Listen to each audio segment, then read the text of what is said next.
Everyone, this is Tim from Your Six Studios. Today in this video, I'm going to show you how to view your hours played on your video games when you're playing on your PlayStation 5. So to do this, let's go up to our profile right here and select it, and then go to Profile.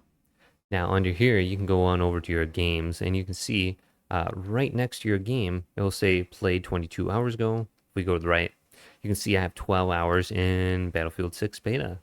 Then if I go on down, here's Black Ops 4. I played that 1 day ago, and I have 1,189.